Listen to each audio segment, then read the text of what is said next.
Are we live? Oh, All right, we are live. We are live. Hello, everyone. Thank you so much for joining us for our live tonight. We are going to be discussing, are you ready? Are you ready to redefine your life abroad? And we're going to be just talking about our experience um, moving abroad and how it has impacted and changed our lives. So we'll start with introductions. My name is Danielle from the Our Family Exodus page. And I'm blanking on what else I could say about myself. My page basically just chronicles my family and our move abroad to Mexico. We moved about a year and a half ago, and it's been one of the best decisions of my life. So that's just a little bit about me. And D, you can go next. Hey everyone, I am D Watkins. I have a YouTube channel, Brown Girls Invest Too. My channel is geared toward helping other Black and Brown women save more, spend less, and grow their money through investing in the stock market. I moved to Mexico 2 years ago. I started in Guadalajara, and I've been in San Miguel de Allende since the end of December, this past December. Uh, that's it.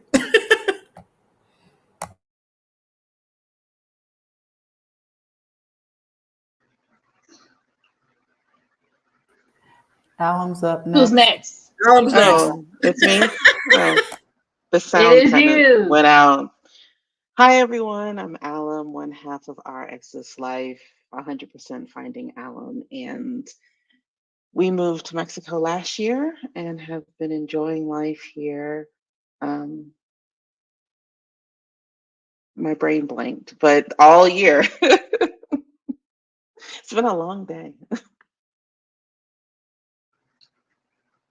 Who's next?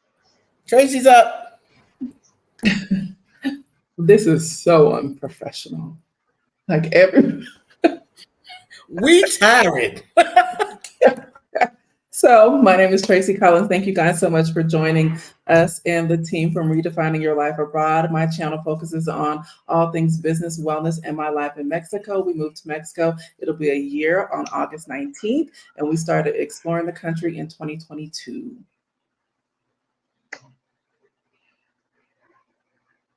I think I'm up next. Correct. Hello, everyone. I am Bobby Robinson. I am a real estate agent here in Mexico. My website is, my brand actually is The Prepared Agent, as well as I am a co creator, co host of two YouTube channels. One is Aging Grateful, the other is Black Married Abroad. Three, yes, I have three. And the Prepared Agent as well. Thank you for those of you who, you see, my sister's got my back. But I've been here for 22 months here in Mexico, loving it, living the dream. And I am excited to talk all about being married abroad as well as how to rent and buy abroad. So I'm looking forward to this event. Thank you. Hi, I'm Michelle Wedderburn. I am the founder and owner of Casa Elm, which is a boutique guest house located in central Mexico. I have lived in central Mexico since 2018. We basically specialize in offering a soft landing experience to anyone interested in moving to Mexico. We do relocation tours, we do sabbaticals, we do a lot of different things. So I think you need to mute yours, Danielle, if you can hear me. Yeah. So that's really what I do here in central Mexico. My talk on the weekend will be about starting a brick and mortar type business. In addition to that, being single, having a business, and having a child, and how that goes in my life and my world. And happy to share all my experience with anyone who is interested in my topic. Thank you.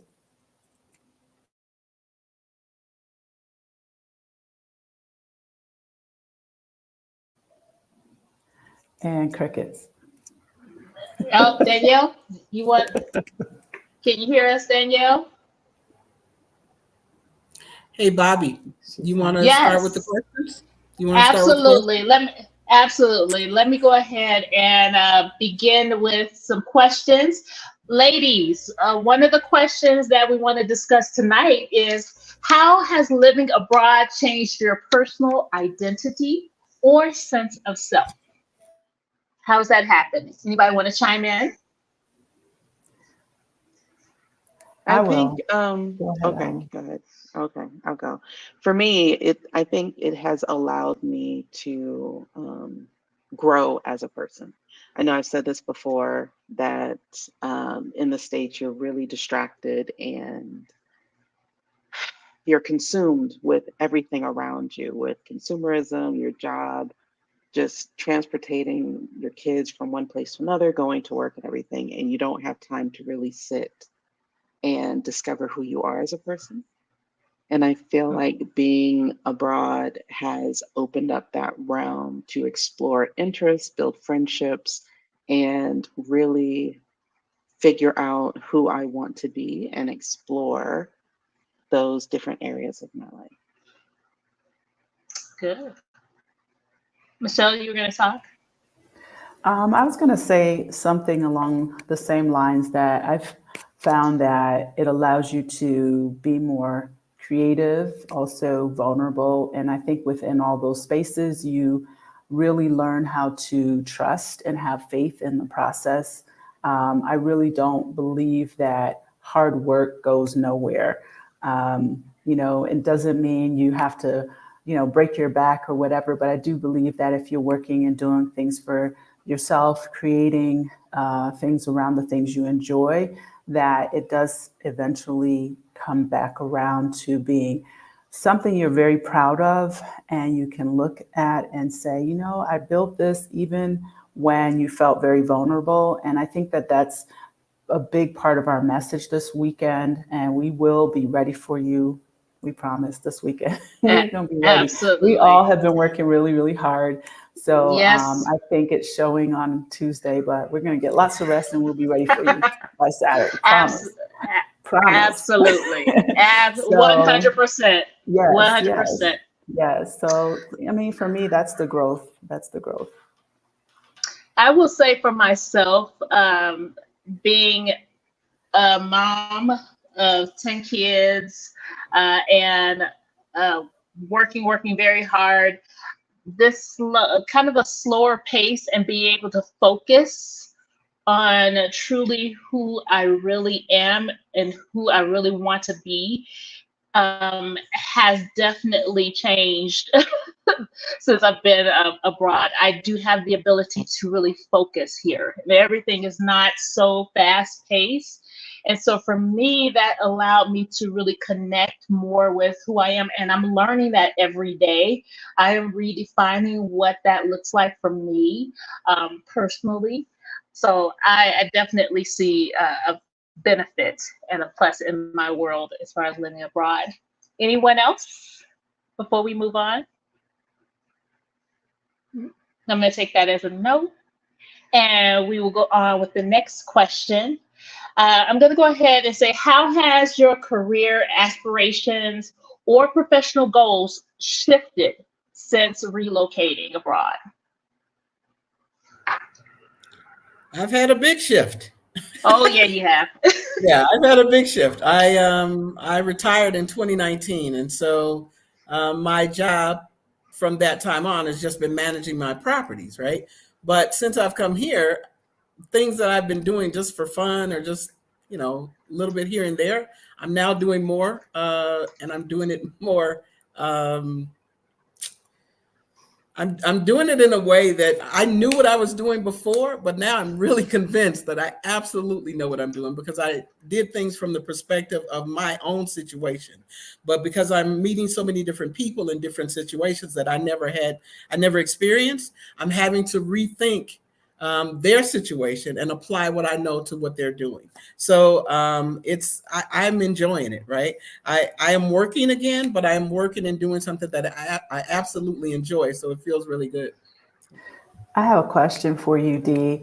Do you find that you're better than you thought you were? I am. I am. Okay. Yes, I Good am. Because question. you And get that's to, been confirmed for me, myself. yeah. Literally, I've looked at people's files and say, well, maybe I can't, this is not something I can tackle. But then when I look at it again and just kind of give it a different thought process or look at it from another angle, I figure it out.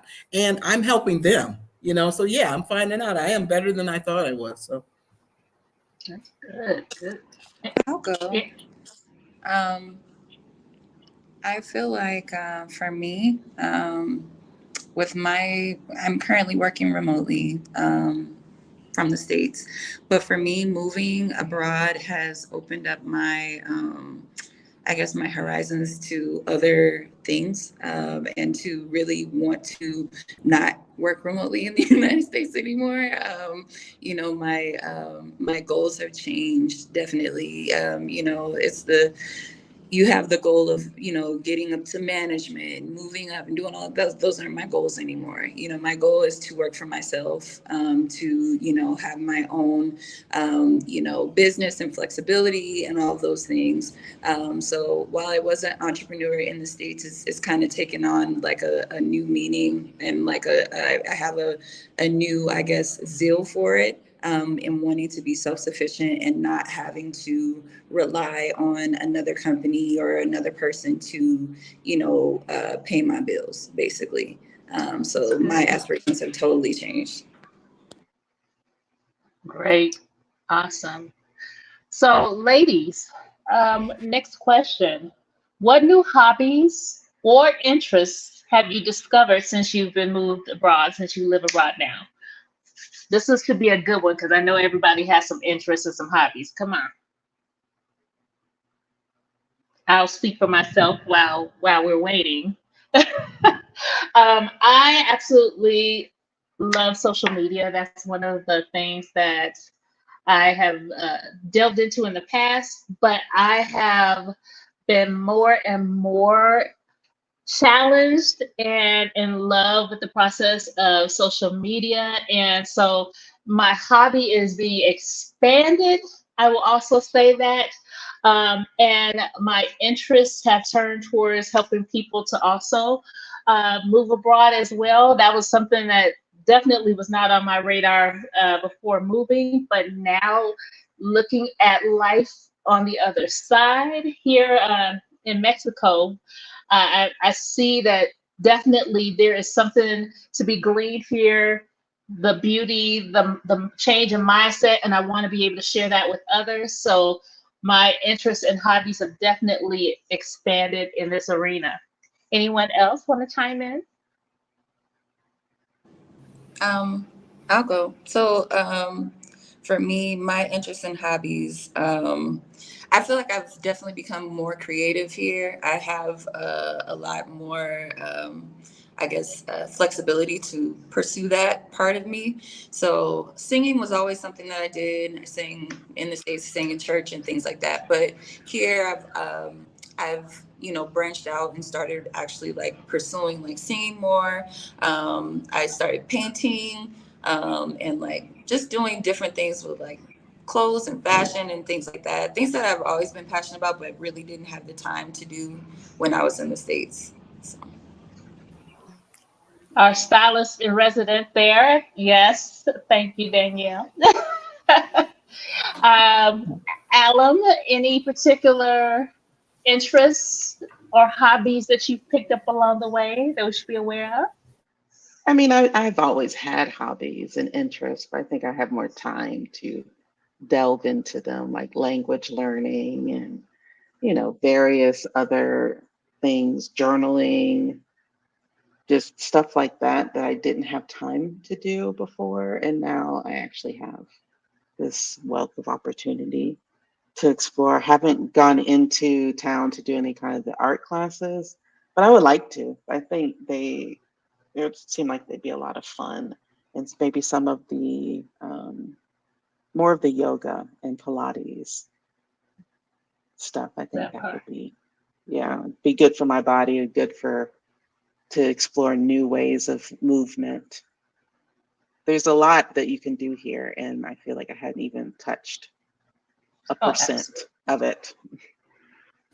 Absolutely. I would Okay. say that whew, I think that, like Ellen said, there is a lot to do here, and sometimes it's not always being able to find the time. But I think for myself, like I've always enjoyed cooking. So you all know, like I've been putting a lot more into that. Yes. Um, it's different this way And because I we feel like, appreciate you for that. oh, thank you. We do. I We feel like I do. can be creative with it. Like I've always enjoyed infusing the experiences I've had traveling around the world into my foods. You know, like, okay, I grew up on this specific type of food, but now that I'm in Mexico, I'm always thinking, like, how can I infuse things that are normal cuisine here with the things that I grew up on? So that's something I think I'm really looking into more and more, finding like ways to be creative. But what I realized in regard to what I'm already doing, but what I didn't realize I did in the past was bringing people together and the community building aspect of not necessarily just community in San Miguel, but really being a part of opening that portal, I guess. I don't know how you would want to call it, but really focusing on how can other people also have access, just like Bobby said, it's like it's for you too. And here's what I'm doing, and here's the life that I'm living, and here's how I did it. And I mean, that's what we're all here for, and this is what we're all doing. But when I was, let's say, 20 years ago, I, always had events and things that brought people together, and it's like, okay, I came to this event and now I have 10 new friends, and now I know 20 more people and they know those people. And I think that that's what San Miguel has become. When I came here, I remember there weren't a lot of us in general, and so now to kind of just see us even on the screen working together and doing these things together, I just feel that that's for me, it's been an interest, but not necessarily something I realized initially, and now it's like my mission is to help as many people who want to be in a different place and a different chapter in their lives, how across the board. I don't think it's just about relocating. It's also, psychological. It's decompressing from all the stuff. It's connecting to people who really, really genuinely care about you. That's our group, and I think that a lot Absolutely. of us are looking for that. So, yeah, I think that that's been like an interest that has come to the surface for me in the last year. Yeah. That's beautiful. I do want to hit, I think it's, forgive me if I'm misspelling or pronouncing this right, but It's New Runner. new runner. Okay, new Yeah. runner one. There is one a question that you put up that kind of goes along with what we're talking about right now. I see you have a couple of questions, but the one that says time is money. Daniel, put that up there. If you time is money. Do you have more time because you need less money? I think it's the one after that one, Daniel. Time is money. Do you have more time because you need less money or something else?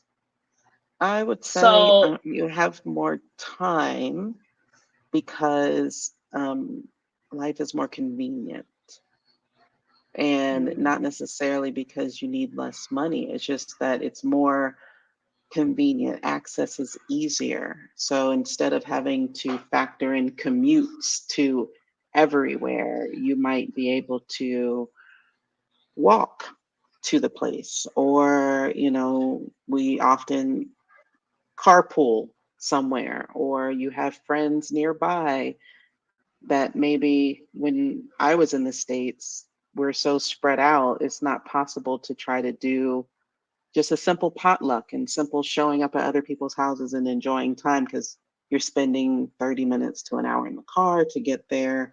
Then you're spending a few hours, and then you're spending that time to come home. And it's just, you have more time in the day, just the way the city is set up. It's, more access.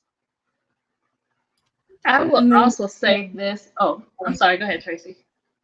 um, to answer the question, time is money. Do you have more time because you need less money? I do agree with Alan as far as it's not necessarily about needing less money, but when you show up to make it, it's about showing up with intention and being compensated your worth. So it can require you to show up definitely more intentional, but also less often, you know. I will also add on to that that as far as time is money, we are not necessarily bombarded with all of the you need to get this, you need to buy that, you need to do this, you need to go here. We're not bombarded with that so much. So that means that there's less things that are vying for our attention, so to speak. So we get that time and that mindset back, that peace back, which to me is more valuable than the money anyway. But definitely, um, I think it's because of the fact that time is a little bit different here than it would be. I'm not trying to work overtime so I can get the next latest and greatest thing. I definitely have the time to slow down and pause and really think about where my time is going. So thank you so much. Anybody else want to respond to New Runner One's question? I do. I want to Hmm. say too, for myself, because I have a business, that yes, time is money for me. And I find that it works here. Even I don't personally feel slowed down at all because I have a business that is a brick and mortar, right? However, I do feel supported. I feel supported because it's it's easier to get assistance and help and support here, and it's something that doesn't feel like it's only for the 1% per se. So it's like one of those things where it's like, okay, if I need whatever, I've had dinner parties where I forgot to buy enough wine, I can call literally a liquor store and they'll deliver within an hour. I can call to have meat delivered. I can have products, and this isn't, oh, me ordering from the grocery store in an app. This is like the individual stores, the place that sells chicken. I call them and I say, hey, I need 2 whole chickens. Can you cut it up, clean the skin, whatever, and bring it to my house? So those are like the benefits that I think we don't necessarily have, and in the United States as our norm. It's not saying that it doesn't exist. It just means it's not our norm. It's like we have to go oftentimes to get, to do, to run around. So for here, I feel like there's a lot of those like conveniences that really helps you have more time to do more of the things that you really want to do. Beautiful. I Yeah. just wanted Beautiful. to add a little something else to that as well.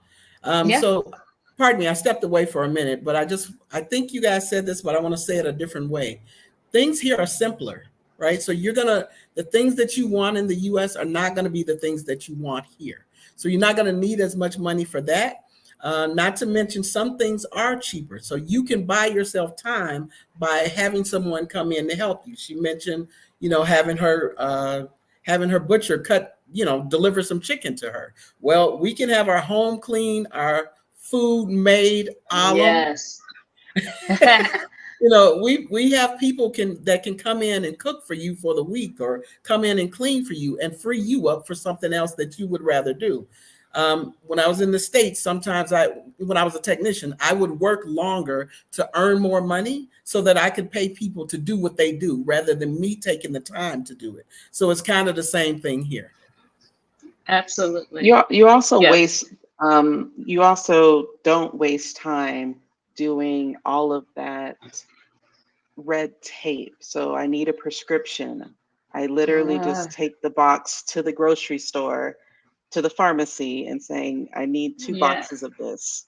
And there's no, like, I didn't have to go to the doctor and then make that appointment and then wait for them to give me the prescription and then take the prescription to the pharmacy and wait for the pharmacy to fill it. It was literally me taking one of my old boxes to the pharmacy and saying, "Do you have this?" And they said yes.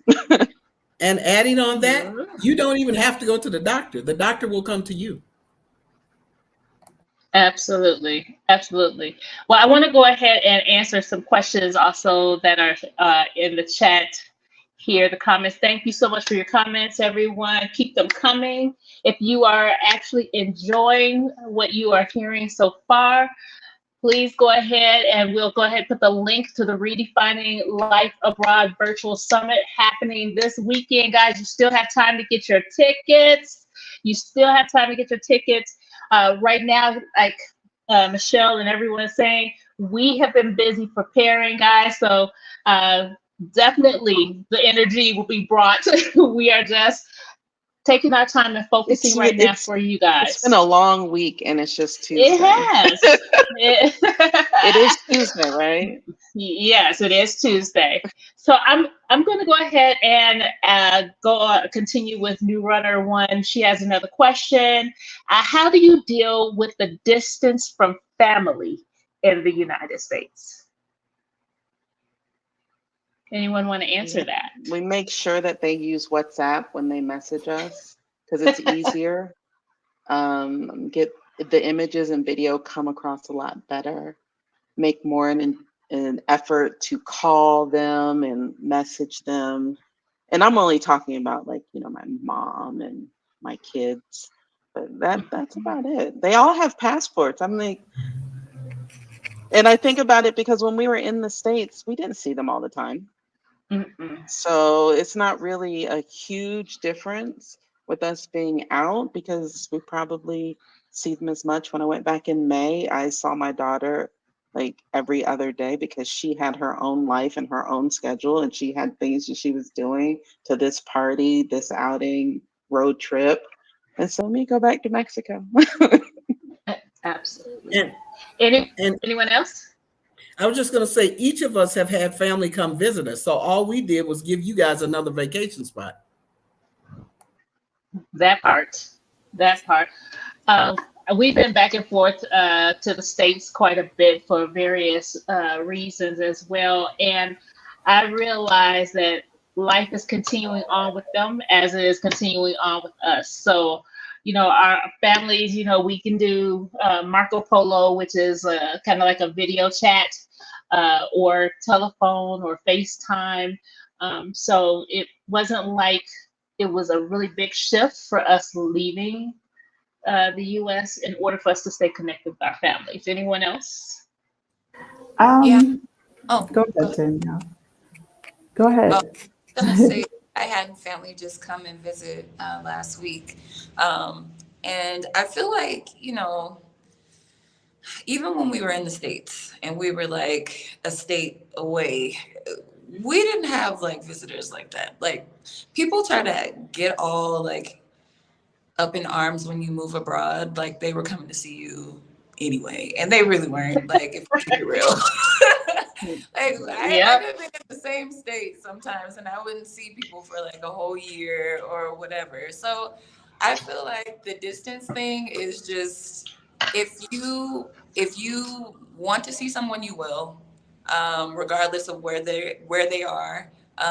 There's phone, there's FaceTime, there's all of that. So the distance wasn't ever an issue for us because we always kind of lived at least a state away or a couple of hours away, even when we were in the same state anyway. So it didn't Yeah, really impact us that much.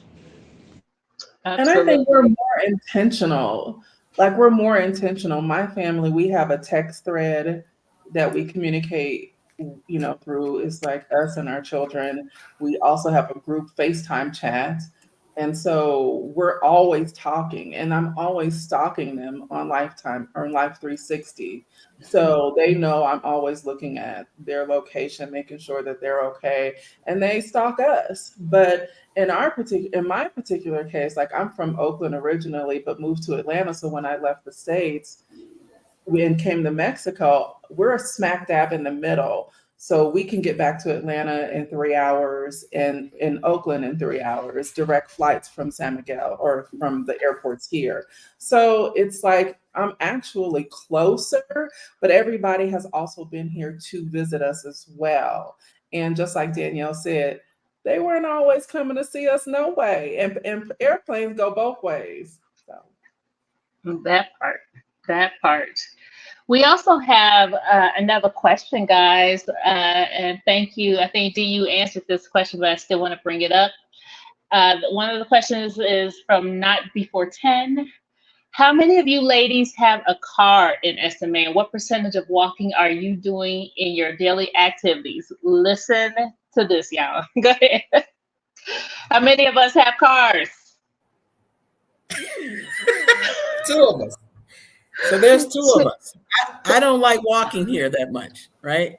Um, if I want to walk, I'm going to go on a purposeful hike somewhere. But this walking back and forth just to be walking, that no. I got two dogs. I do enough walking. Michelle like walking, not me. Michelle? So when I first moved here, so I've been here for over 6 years. I thought I would live in Central, but then I didn't move to Central. And I think the majority of the people who live in Central, you don't need a car because everything is there. And, San Miguel, although it's a pretty big city, it's a compact city, meaning the areas where, you have lots of houses and homes and shops and all the fun things and the church and all the things that people like to see. It's in a very compact radius of the church, practically. Yes. For myself, though, what I realized in, I would say, a 6 month span of time is I just wanted to have a car, had to take a child to school in the morning who didn't want to walk. I used to walk sometimes 10 miles a day because I like walking. I would walk from my house in La Leona. I would walk him to school. I would walk to Central with my computer, walk back to my house, walk back to pick him up, and then we would take the bus home. But one of the reasons why I have a car is because I want to leave San Miguel, not on someone else's clock, on my own. And I've always been that way, but you don't necessarily need it. I don't mind walking. I walk for exercise, but I like having a car. I like having a vehicle. Some people freak out about driving, and I just find that very interesting, especially if you come from the city. I'm just like, if you drove in a city, I don't know why you wouldn't be able to drive here. I can tell you San Miguel driving is some of the easiest, but it's not that way in all parts of Mexico either. If you go to Mexico City, it's like driving in New York City or somewhere else that's very aggressive. But in general, that's my spiel. I enjoy having a vehicle. I bought my car here. I did not bring it from the United States. It was a very easy process. I know that it's become a little bit more say difficult. I think it's that you now have to have residency. When I bought my car, all I had was a tourist visa and I was able to buy a vehicle. I just had to get a Mexican driver's license, which was also easy because I already had a license. And I didn't have to give up my license in the United States. So I still have my US license and I have a Mexico license. Yeah. I just wanted to add one more thing. Not Before 10, we're both from Chicago, right? Me and too. there's another person, New Runner. Oh, I'm sorry. Yes, Bobby is as well, but she doesn't drive here. That's the only reason I didn't mention it. New Runner is from Chicago as well. People get a little freaked out about driving in another country, and they'll say, "I don't want to drive in Mexico." People in Mexico, I think, they communicate with each other. I've seen less accidents here than I've seen in Chicago, or in a certain time period. Say if I'm talking about 3 months or 6 months, I would see less accidents in Mexico than I would have seen in Chicago or in Atlanta. And that is because these people communicate with each other and they're used to driving with one another. If you're looking at a city like Atlanta or Chicago, Atlanta specifically, those people are mostly from other places. So when you get people from other places and they're not accustomed to driving with one another, you have more accidents. People in Chicago drive very aggressively. And so you already know how to defensively drive. You will be fine coming to this country and driving.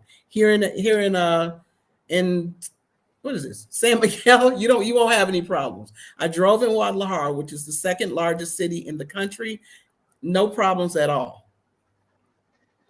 I will also say that here in San Miguel is a smaller city, so there's a not a lot or long distances that you have to walk for things. Like we literally, can walk down to Central if we wanted to. Also, one of our favorite things to do now is the Ruta bus, Ruta sites, if you know what I'm talking about. But Ruta. the Ruta. So, but we enjoy getting around with other means, and I find it quite refreshing that we have the ability to do that and not have to rely on a car so much, especially with maintenance of gas and car payments and all of that stuff that comes with it. So finding that refreshing. I wanted to add something about the driving around Mexico outside of Go San ahead. Miguel. I have Yes. driven in Mexico a lot. You definitely need to think about where you're going, what time of day. There are various reasons. I would say the biggest reason, which I think is contrary to what people popular belief, someone's gonna try to kidnap you or whatever, is more so that it's very dark at night. They don't have like the same setup in a lot of places like we do in the United States with the street lights and all the things. And there's wildlife. And so sometimes, there's a cow that could be right at the corner of a horse or whatever. And this is even during the day, but during the day, you can kind of see it at a distance. So I have driven so much in Mexico, and I'm talking long distances, and it's pretty well laid out if you go on a toll road, just like it would be in the United States. You get on the toll road and you can follow the GPS just like you do in the US. I'll say the GPS is not as accurate, but there are ways to kind of figure that out. And I think that if you are a confident and comfortable driver in your country, that you can actually drive pretty fine in the US, in Mexico. And, Dee, you've driven from the US to Mexico. So you have that experience. I haven't done that, but I've driven to distances as far as like 6, 7, 8 hours away from here. I've done it with just my son and I, 3 or 4 hours, to places that are surrounding San Miguel that I want to see and check out. And is one of the main reasons why I have a car. I like to be able to leave. I want to leave San Miguel. Oh, Sometimes well, someone did that. Gail, go ahead. no, you do not need a Mexican. I'm getting a feedback. You don't, what Dee was getting ready to say, you don't need a driver's license. However, I would recommend getting an international driver's permit. So if you have not left the States yet, you need to be present in a AAA to get it. It does not require that you take a driver's test. It's simply like you go, they take your picture, you fill out a form, you pay for it, and you have your international driver's permit, and you can renew them annually online. And you can also set a tentative date that you were leaving. So we did ours probably in like May or June. We set our date for August. So we renew it every August, and it's an international driver's permit. And also go ahead. Sorry. No. You do need a Mexican license to buy a Mexican plated vehicle, just clarifying. You don't need that if you want to rent a car, borrow someone else's car maybe, but if you want to buy a Mexican plated vehicle, you do need a Mexican driver's license. Yeah. Absolutely. Okay, so guys, we also have another question from Get Out. What's something you thought you missed not being in the United States that you now realize that you don't miss? Consumerism. Anything? Yeah, Fancy things. Consumerism. Fancy things. I think you both are saying the same thing. She said consumerism, you said fancy things, and I would agree with both. I feel like I would miss access to the ease of shopping, to Tracy's favorite place, Target. And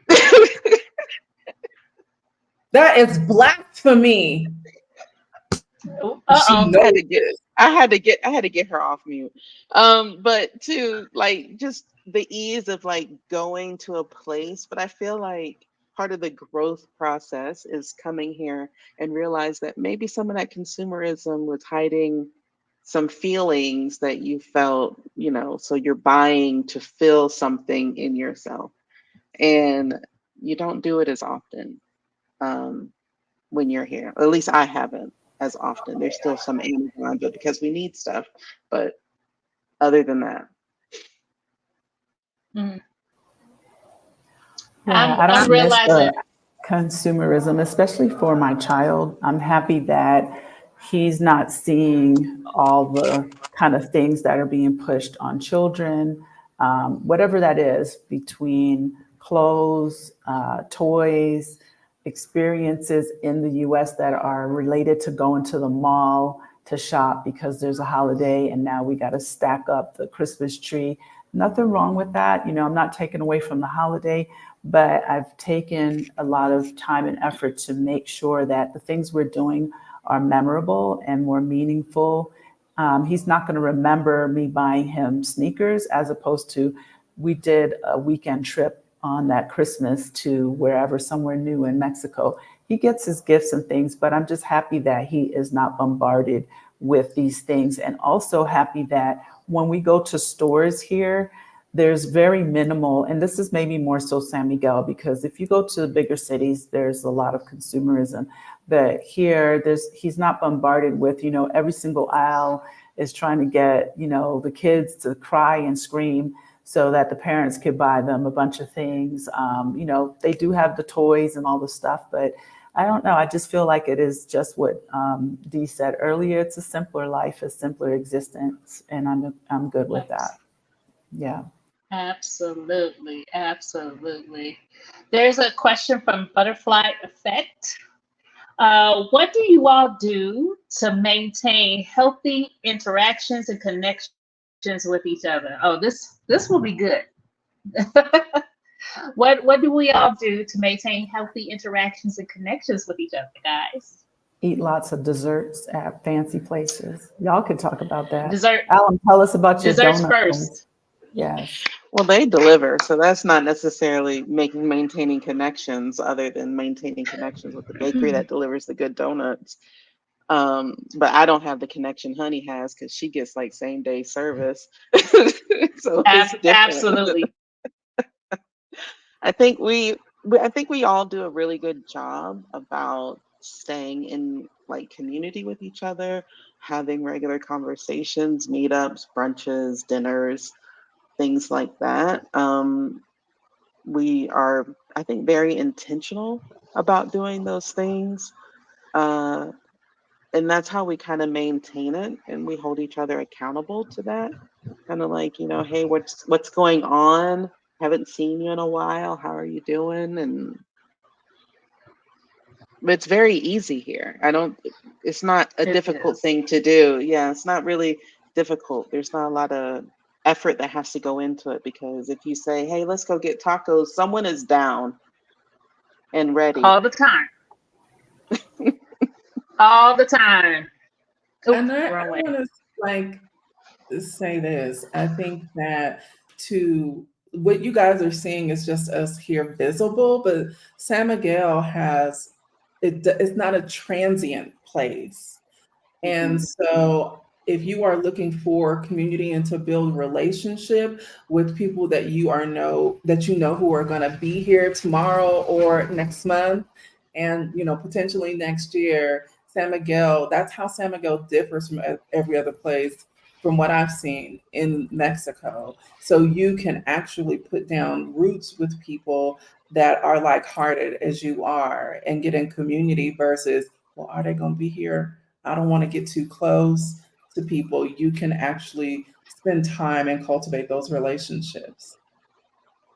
And I was go also ahead. going to add too that, I don't know how much, this person in particular, but other people have seen that there is a pretty significant Black community here in Mexico in general, but also in San Miguel. So you're seeing the six of us, who banded together basically to do this and really help you redefine your life if you want to move to wherever, move to Mexico or anywhere else.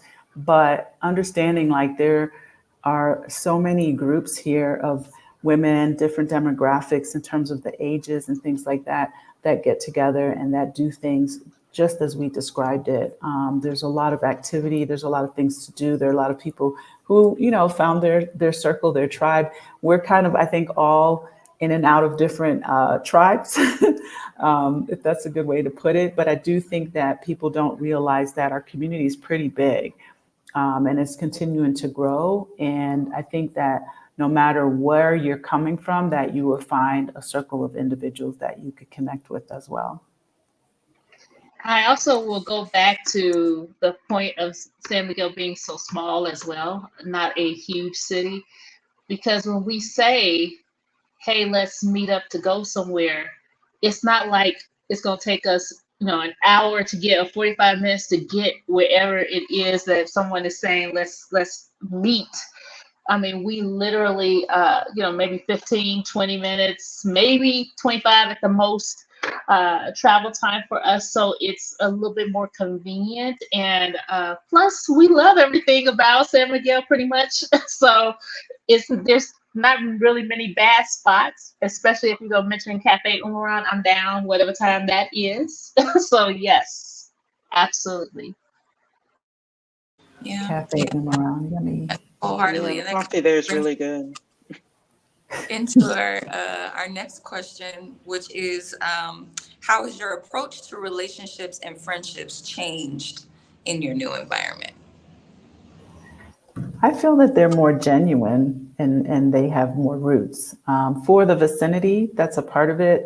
Time, I think that, we are all adapting the Mexican culture, which is a little bit more chill, a little bit more laid back.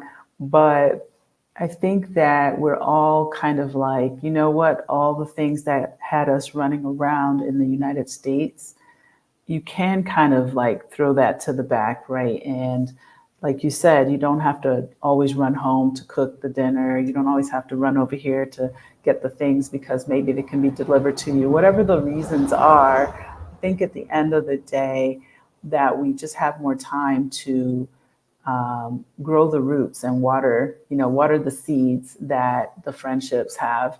And I mean, it's easy. I don't know. I find it easy here. I lived in Florida for over 10 years, and I can count on one hand, and maybe that's even just part of my personality, how many friends I had. But I always felt that things were very superficial. The friends I had from way back, I still have them, but it's because we were younger, we had time to cultivate that. And, being in Florida, it always felt like, oh, let's go to happy hour, or, let's have like a party, let's go to a party, or let's go to a club. And there wasn't the time to really be really deeply connected in different ways and have intellectual conversations and talk about things and debate about things. Like on Sunday night, I had impromptu 6 women that popped up, and we had 4.5 hours of intellectual conversations. And all I did was lit a candle in the kitchen. We were literally almost in the dark, and we were just chatting and talking and talking. And this is not just within that circle, but it's like all of us do this, right? We all do this. So I don't know if there's an explanation for it, but I do think that it's the pace and the culture that we're adapting, and we want it. We need it. It should be Yeah, our norm. I agree with And that. I think that we're more open also here. Like I feel like we came here with a little bit more of an open heart, versus when you're kind of guarded in the States. And I feel like because of the proximity and because of the size of the town and the group, you kind of you have to come genuine, you know what I mean? Like you can't come any other type of way, because it, there's not like a million people here. You want to have like a good group of friends, like a genuine connection with people. And I feel like you have to come the right way. You can't I don't know. I think that is a key thing that's different from the States, where you can kind of have like your surface friendships where you're like, these are my friends who are I can go to, like Michelle said, the club with, and these are the friends that like I actually, have a real connection with, who actually, know my personality, know me. And here it's like you want the quality over the quantity, I feel like, and we're all quality folks. We're all bringing, Yes. our genuine selves. So I also think that we are starting, everyone that we are connecting with, we're all starting from the same place. We have moved from one place to another, one country to another. So I think there's level playing fields starting with that, and we're all learning the culture.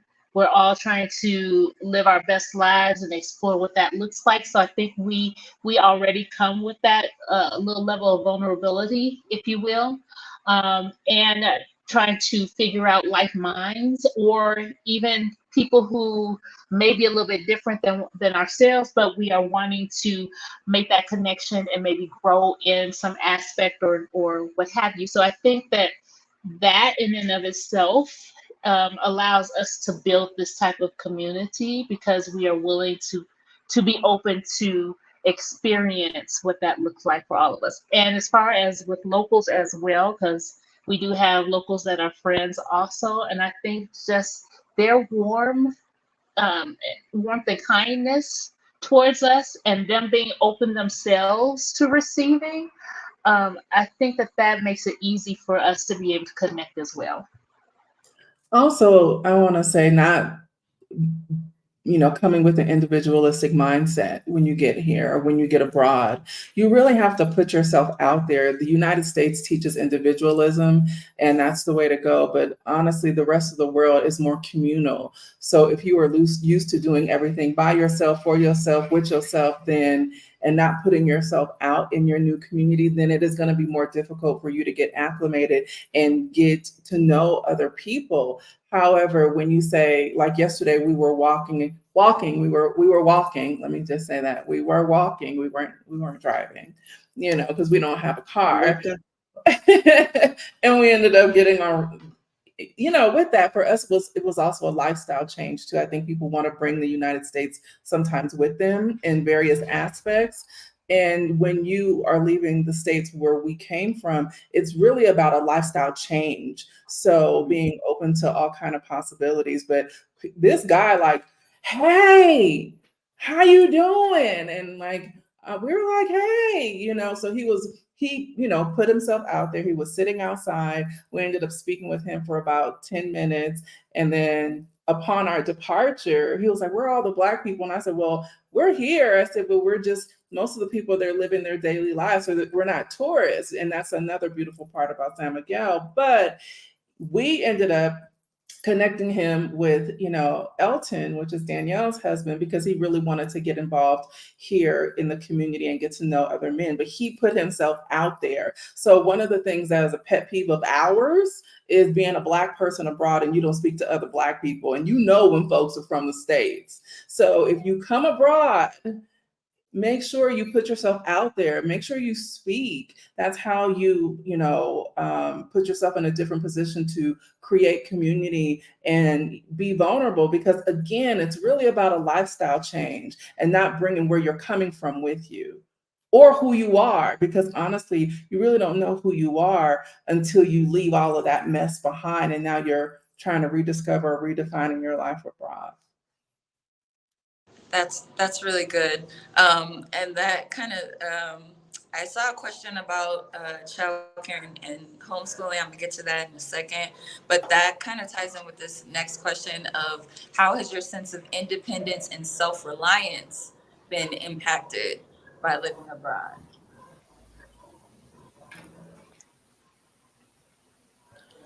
Anybody want? So yeah, I'll You go have at it a any? little bit.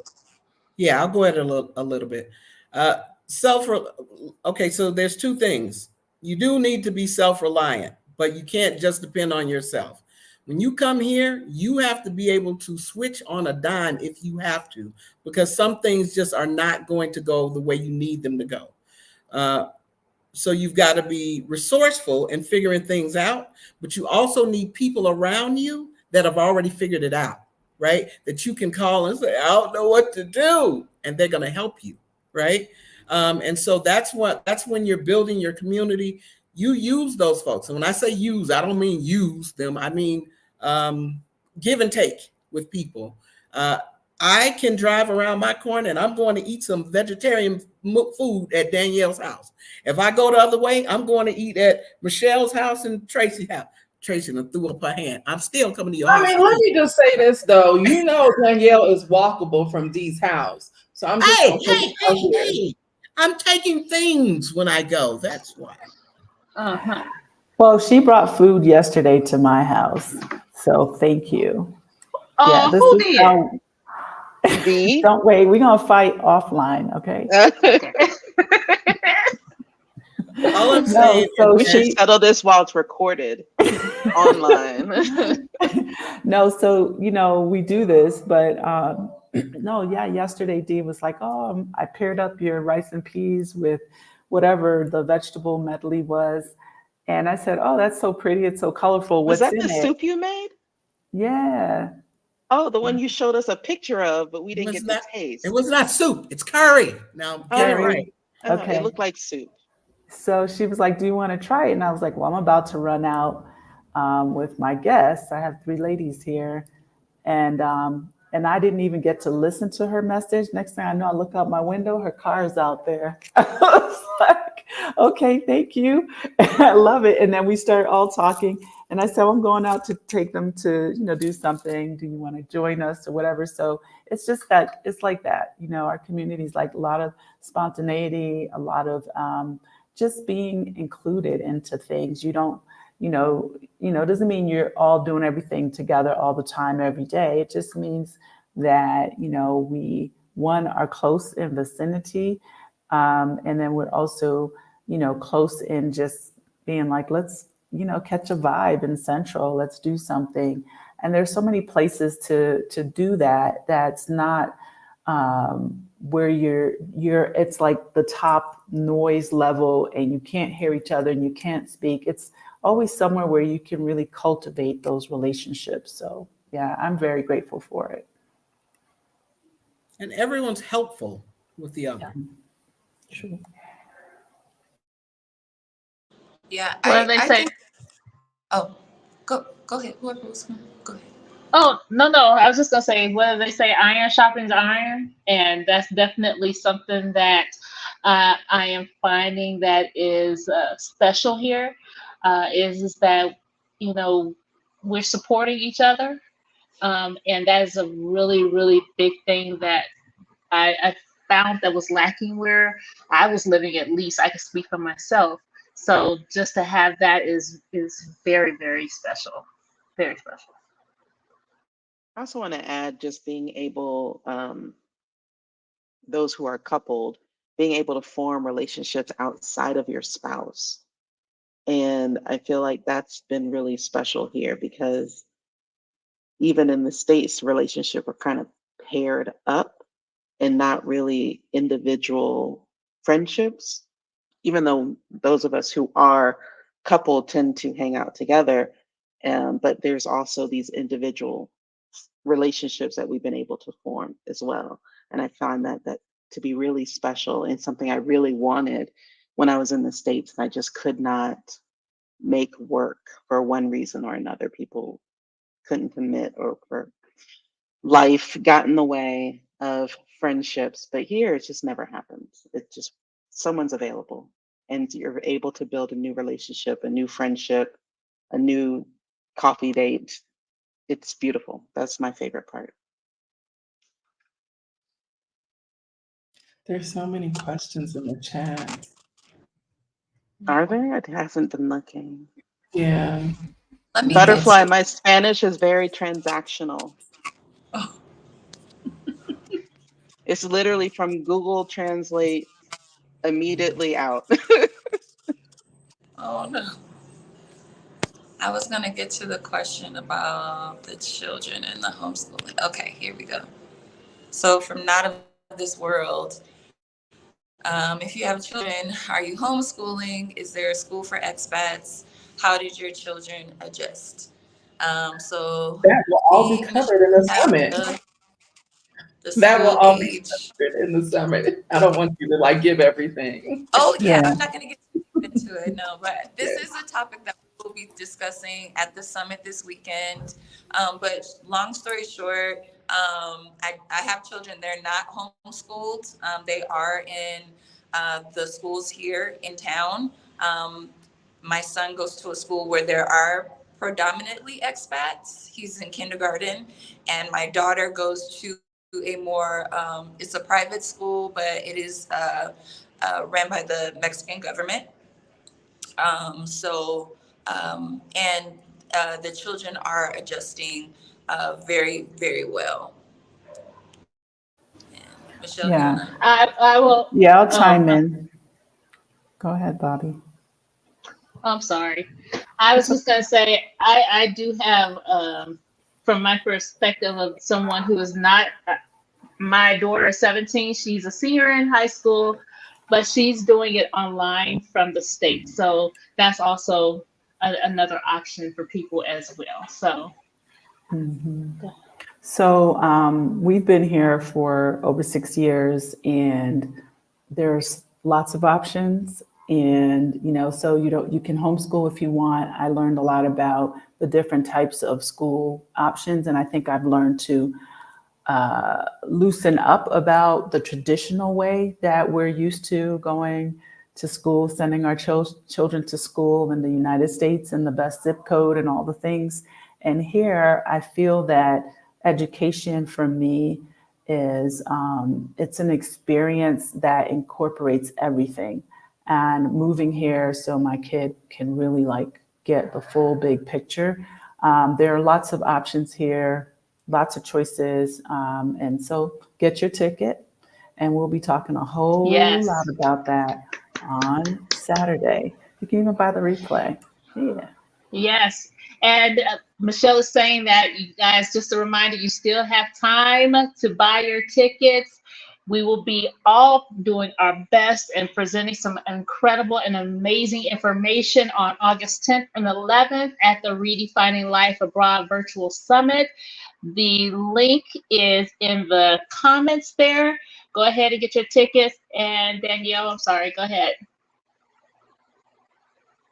No, yeah, go ahead, keep going. Yeah, I was going to say, just in case you didn't realize, that was this week, Saturday and Sunday, because the time in the year is really going by fast. That's this week.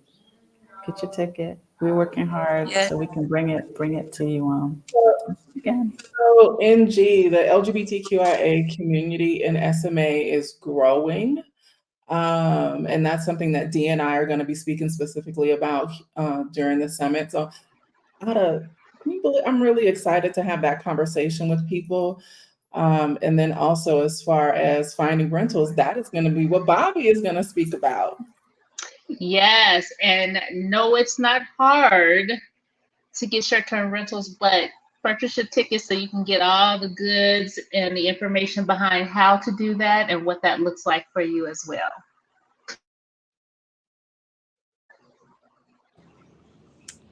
All right. Were there any other comments or questions in the that you guys saw that you wanted to bring up? Someone asked about Spanish. How's the Spanish coming along? Oh yeah. How's our Spanish coming along? Mine, Mi I've español está bien. That's it. It's okay. Aprenda. I'm learning. Muy poquito, Yeah, very we little all are Spanish. learning. Muy poquito, pero aprenda. I'm trying to learn. Sí, sí. Yeah, yeah. But I also So, think that speaks to like putting yourself out there again. For if you are anything like myself, I don't do good, or at least I choose not to take Spanish lessons at this stage. But it's very, like Alan said, transactional or conversational. I find that I want to learn through the local people, with the local people. I'll ask them, like our housekeeper teaches me a lot of Spanish, and just learning things that way. I learned faster and better in that regard. And then also when I do decide to take Spanish lessons here in San Miguel, you can go learn with the locals. It's like an hour exchange or some time exchange. They want to learn their English and we want to learn their Spanish, and there's a trade that we do. So I like that more, that style of more immersive learning. I find Spanish is easier to learn when it's something you have to use. Like when I need to go pay the bills or I need to speak to someone, those are phrases I tend to remember more often because it's like, okay, I have to practice this before I say it. And now, since it's something that I need to say, I'll remember it because I actually had to use it in order to communicate something. And that's how a lot of our Spanish has picked up. I just want to add this. My Spanish is not too great. I understand more than I can speak, but please understand, we're not just talking about San Miguel. I was in Correct. Guadalajara. I spoke more Spanish there because they speak less English there.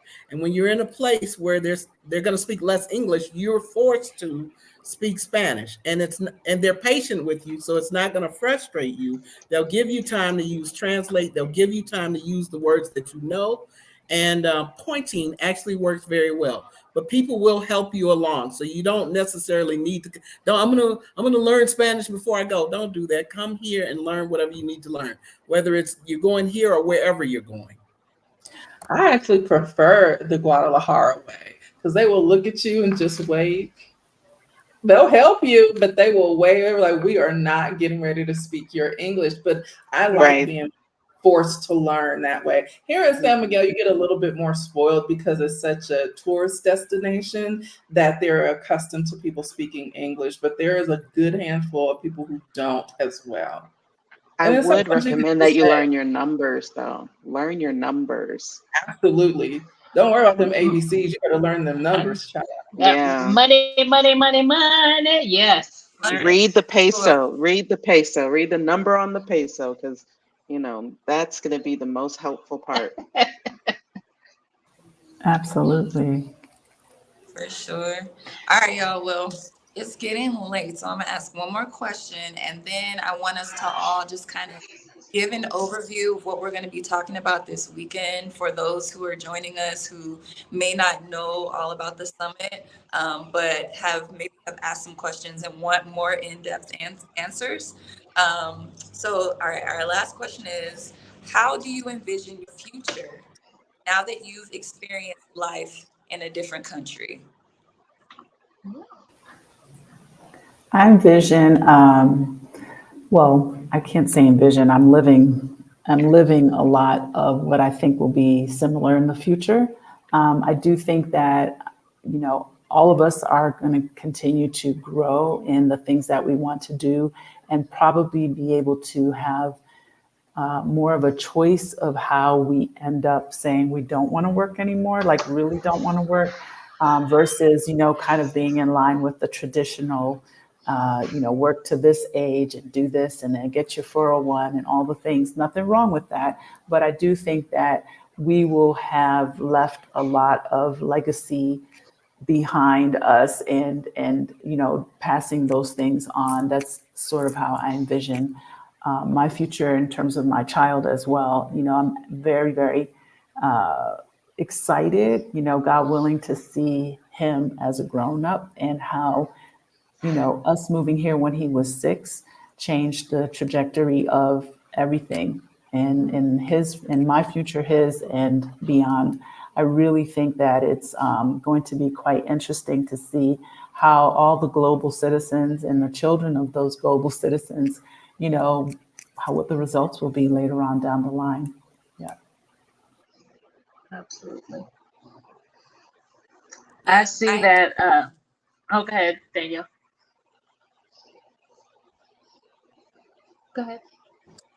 Okay, well, I was just gonna say that I think that the future is whatever I want it to be now. Like, I feel like the sky is really the limit, and I feel that this move has enabled me to see life differently, to see my future differently. I feel like it's added years onto my life just from the release of a lot of like the stress and anxiety that I was dealing with daily. My thought processes have changed in the overall just how I look at life and what is actually important. So for me, I feel like the future is just very bright. I look forward to creating generational wealth for my family and my future generations to come, and having just opening up a new mindset for the family that's still in the States, that wouldn't have thought that this was an option for them. Um, so yeah, I'm very excited about my future now that I'm abroad.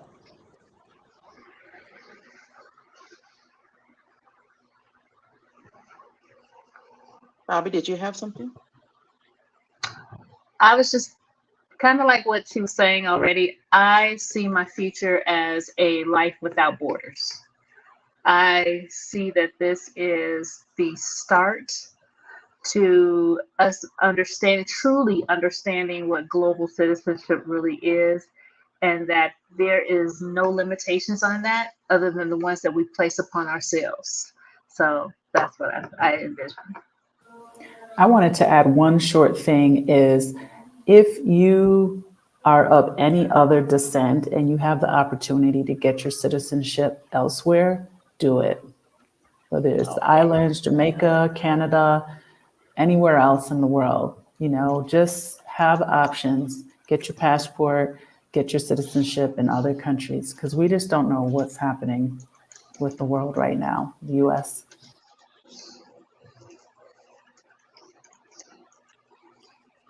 What's the question? Danielle, you had a I'm glad question you about, asked because I forgot to. she said, What's the question again? Oh, okay. The question I asked, I thought you were talking about this last one. Okay. So it was, how has your sense, oh, wait, no, that's not it. Sorry. How do you envision your future now that you've experienced life in a different country? Out of me? So, for me, it is really more so about continuing to be the possibility of. Um, I know my purpose here on this earth is to impact other women. Like, I know that. And my work and my legacy before San Miguel speaks to that. It just looks different now. I see myself more so like speaking at destination retreats. Something more luxury, like in that regard, to really empower women, primarily Black women, because I am one. And so I always want to, as best as I can, as creator sees fit for me to do, and allow, like, let my life be like an example of what your life could possibly be. It doesn't mean it doesn't come without challenges or hurdles. It just means that having the courage to say, like, you can do this too. And as long as people are willing, because I'm not going to ever work with anybody who's not, just reaching behind and bringing you with me, not to where I'm carrying your load, but showing you like the steps of what you can do for yourself, and and make your life better for you how you see fit. So I kind of see that continually for myself. And then also, with my spouse, just release, relax, relate, release. You remember that from a different world. Sometimes people tend to be a little bit more like rigid because the United States will make you that way. The United States will make you rigid. Some people do have type A personalities, but I also think it's systemic because of how society makes you. Yeah. And so, it does put years on your life. We are all aging backwards.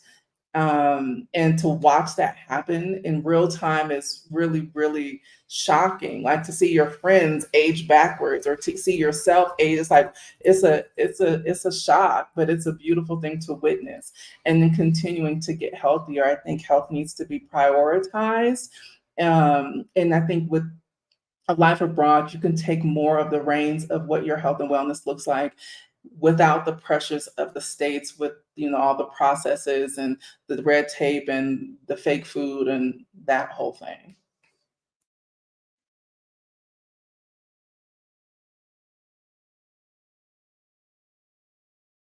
I will speak from Anybody a else? different point of view. I'm going to speak from a different point of view. And I see my life years down the road in a more healed space.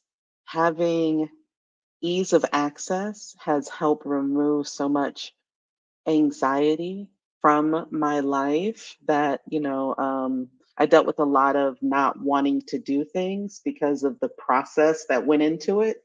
Like, oh, I don't feel like making a doctor's appointment because now I'm have to go to the primary care, then I have to wait for the next one and next one and so on and so forth.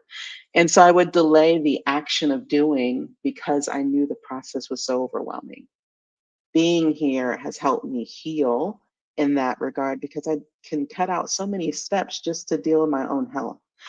And so I see myself in the future in a more healed person um, in my old age who has lived a beautiful life and started to live a beautiful life in her 40s.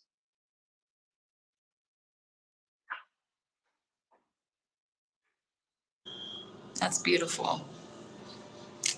All right. Well, before we wrap up, what I would like to do is I would like to go just around and have everyone just kind of talk about briefly what we're going to talk about on Saturday for those who have yet to get their tickets. If you do not know, we are the speakers for the Redefining Life Abroad Summit, which will take place on August 10th and 11th. Tickets are still available. You can get them now.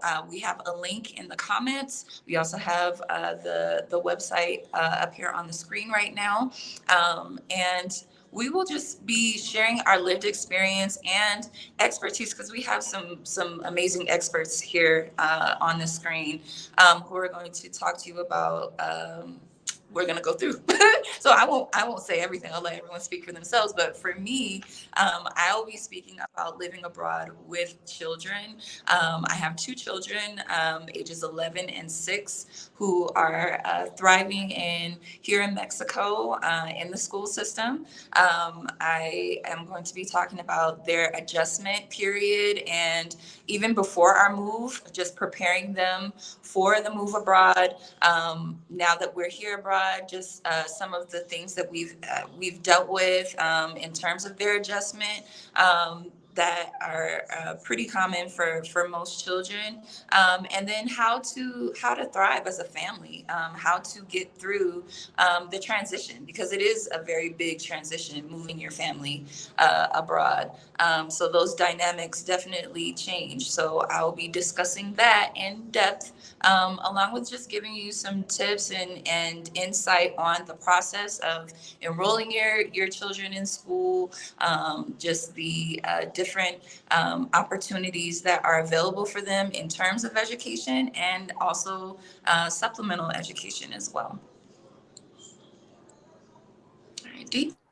Yeah. This summit is redefining life abroad. But what I talk about doesn't just have to be abroad. In the days that we're in now, we're in an age where people are being automated out of their positions. We are in a divisive, I'm sorry, some countries are very divisive right now. I'm not sure if you're in one of them. But in this time and age where we're dealing with everything coming at us, we need to have our money right. And the way you do that is by investing, right? So I'll talk about how you get over the fear of it, how you start to do it, and why you need to do it right now. And the effects that it can have on your life and your children's life or people in your circle in their life as you go on. What I teach is not about today. It's not about tomorrow. It is about your lifetime. That's what I'll be talking about, investing. Oh, as well as I'll be joining Tracy, speaking on the LGBTQIA community, how we need to travel. We just have to travel differently, and we'll discuss things like that.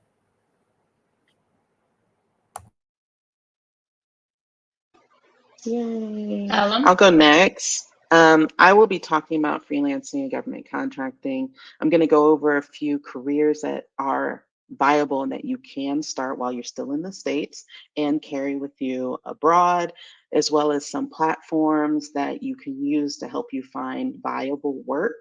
I'm also going to do a short walkthrough of sam.gov, which is the government contracting website, how you register and how you use it to search for contracts, as well as if you're looking for freelance work, how you can use it to find potential clients.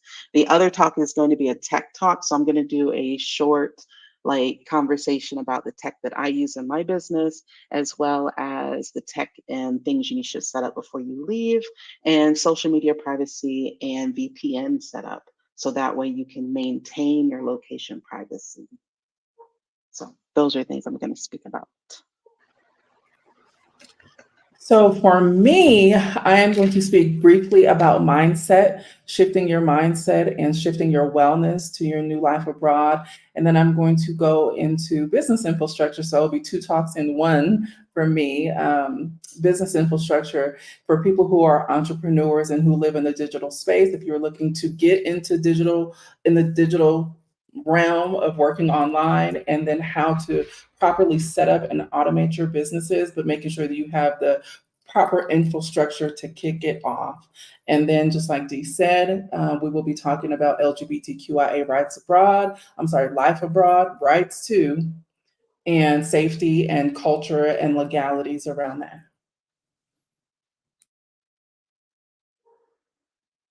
I'm Awesome. sorry, It's my Tracy. turn. Yeah, I'm sorry. 1 second. Tracy, Black Flourishing and Free just joined in. Can you speak a little bit about That's what I, her? that's what Yeah, yeah.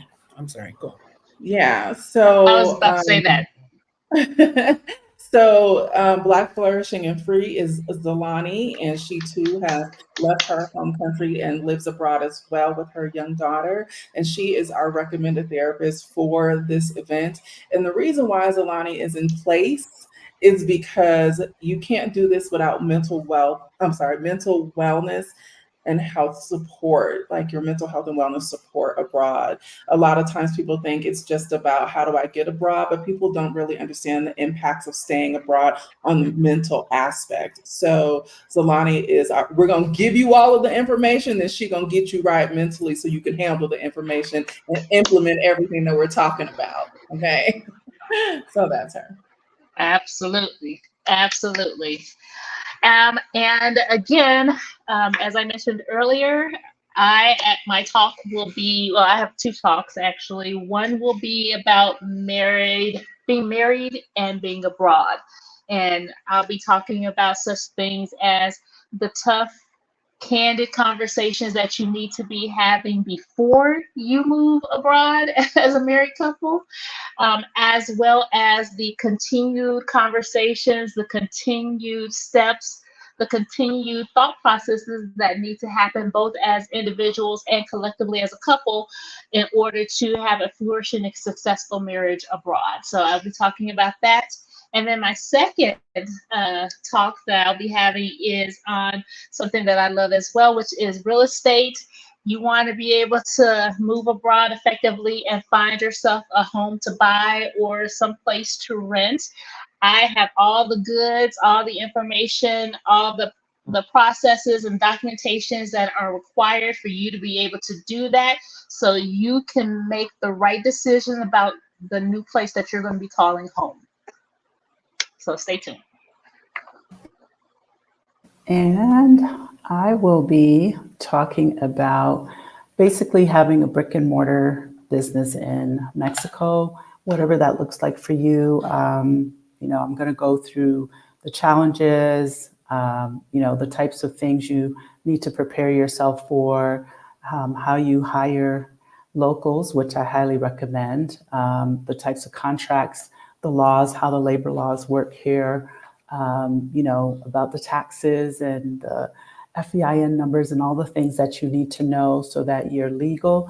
And also to just kind of encourage anyone who is interested in doing it, that it seems sometimes daunting, but it's actually something that is quite quite possible that there's less red tape, in my opinion, than doing a business in the United States, probably less overhead, things like this.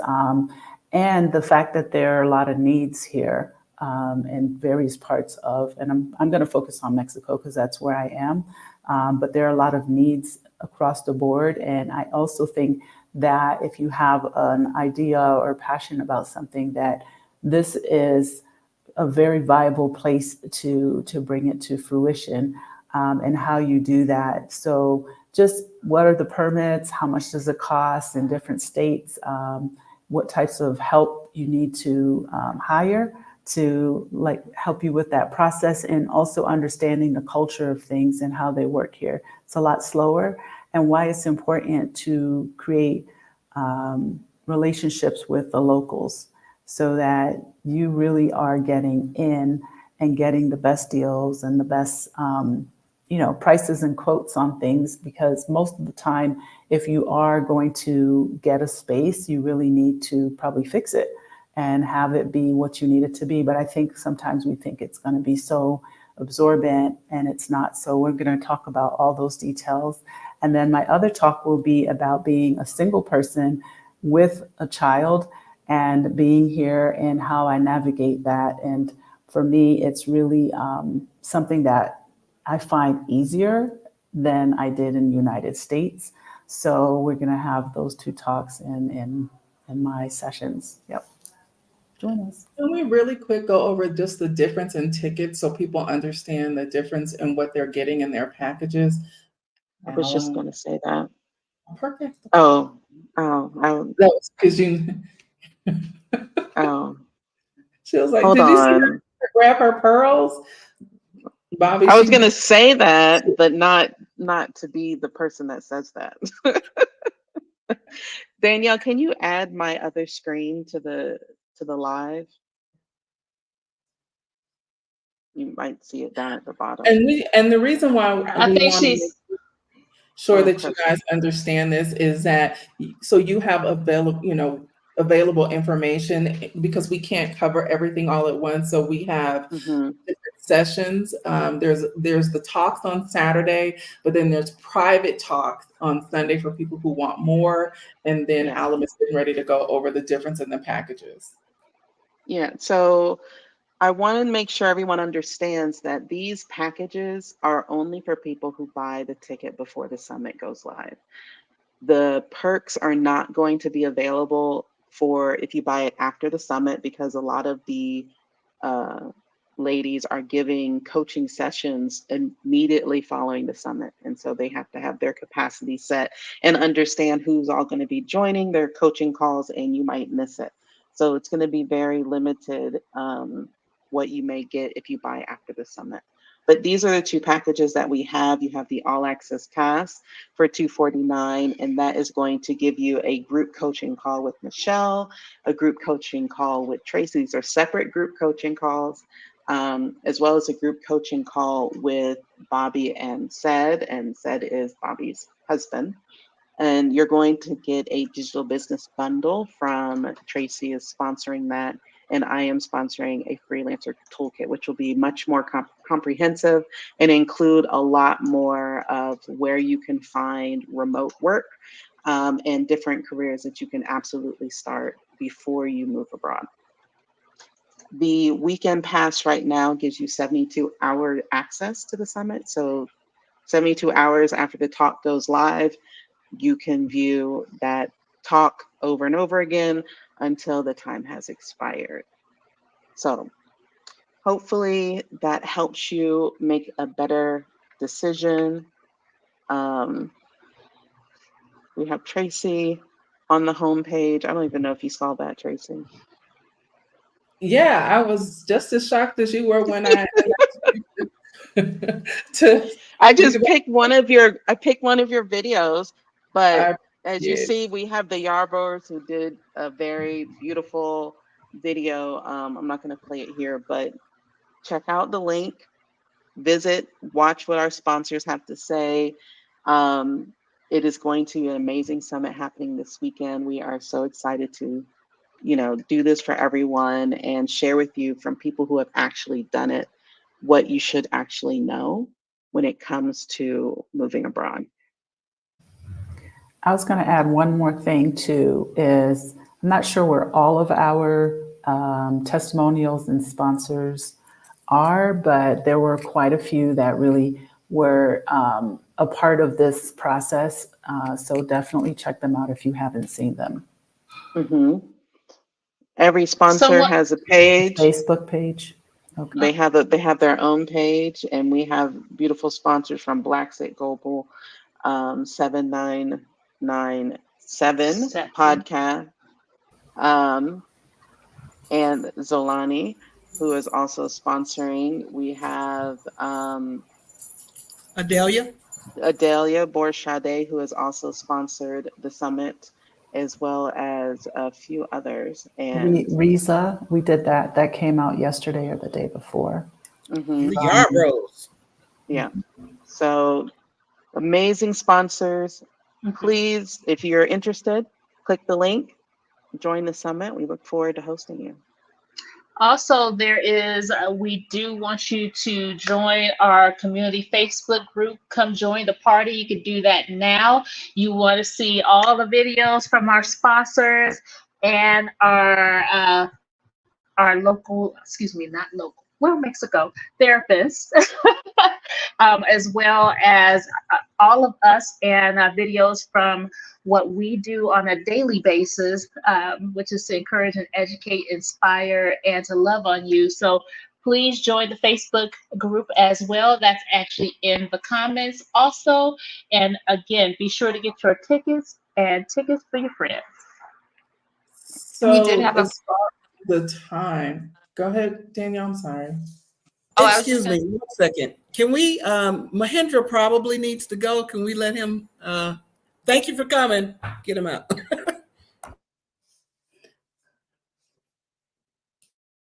I banned them. Go ahead. we had a question about what time the summit starts. It's 8 a.m. Central Time, right? Like it's I'm early. looking. Yeah, it's early because we didn't want to hold Yeah. everyone late in the day.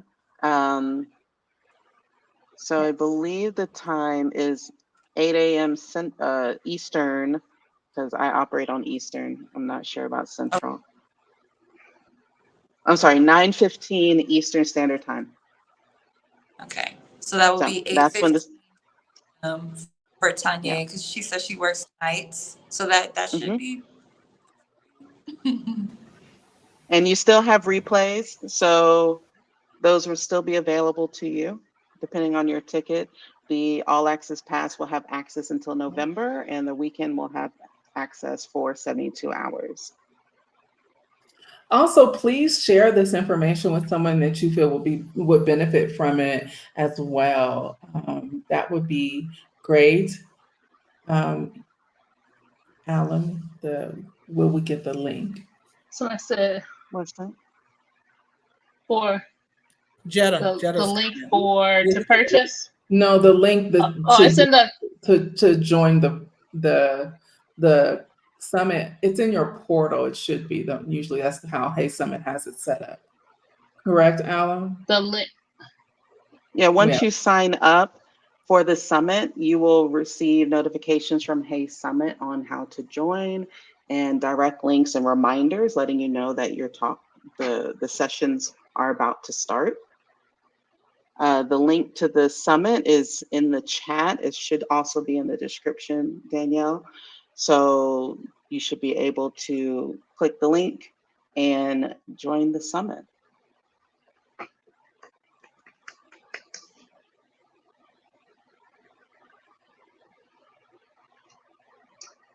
All right, everyone. Thank you so much to our uh, people who have joined this live. We appreciate you. We appreciate your questions. We are looking forward to seeing you Saturday and Sunday. Don't forget, we have Q&A sessions on Sunday as well. You don't want to miss any of these beautiful faces before you and the hard work that we have all put into this event.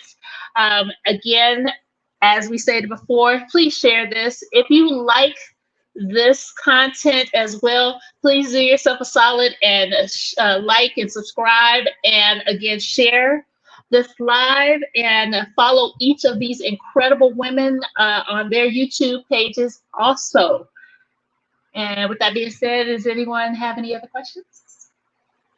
I'm looking forward to meeting people on Saturday and Sunday. Like I'm one of those people, if you're looking for formality, I'm not going to be your girl because I love interacting, like conversations and seeing your eyeballs and what resonates with you or not. So I'm really looking forward to meeting you guys this weekend, and hopefully what we all have to offer is Yes. impactful enough for you to change your life.